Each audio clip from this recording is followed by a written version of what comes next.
pleasure to present to you Dr. Martin Luther King, Jr.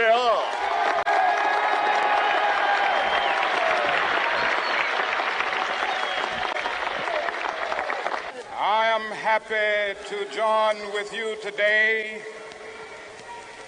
in what will go down in history as the greatest demonstration for freedom in the history of our nation.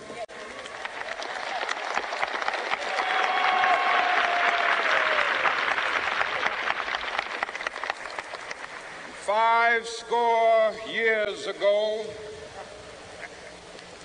a great American in whose symbolic shadow we stand today signed the Emancipation Proclamation.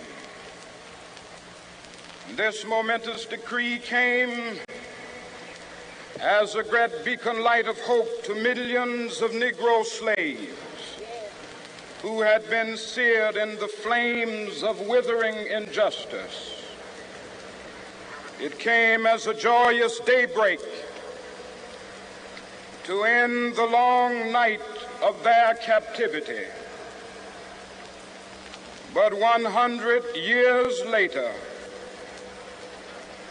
the Negro still is not free. 100 years later,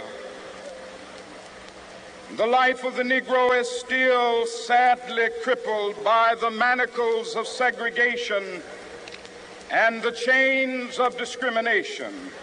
100 years later, the Negro lives on a lonely island of poverty in the midst of a vast ocean of material prosperity. 100 years later, the Negro is still languished in the corners of American society and finds himself in exile in his own land. And so we've come here today to dramatize a shameful condition.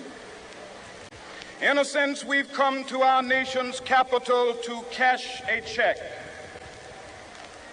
When the architects of our republic wrote the magnificent words of the Constitution and the Declaration of Independence, they were signing a promissory note to which every American was to fall heir. This note was a promise that all men, yes, black men as well as white men, would be guaranteed the unalienable rights of life, liberty, and the pursuit of happiness. It is obvious today that America has defaulted on this promissory note insofar as her citizens of color are concerned. Instead of honoring this sacred obligation, America has given the Negro people a bad check, a check which has come back marked insufficient funds.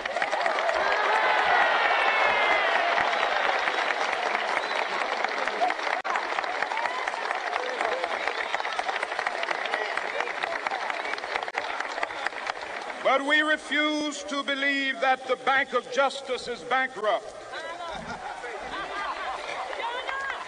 We refuse to believe that there are insufficient funds in the great vaults of opportunity of this nation.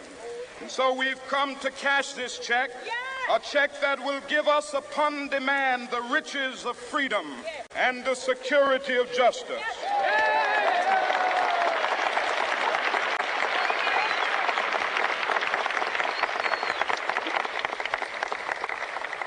We have also come to this hallowed spot to remind America of the fierce urgency of now. This is no time to engage in the luxury of cooling off or to take the tranquilizing drug of gradualism.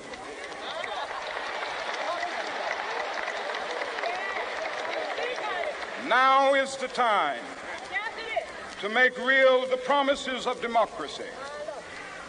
Now is the time to rise from the dark and desolate valley of segregation to the sunlit path of racial justice. Now is the time to lift our nation from the quicksands of racial injustice to the solid rock of brotherhood. Now is the time to make justice a reality for all of God's children. It would be fatal for the nation to overlook the urgency of the moment.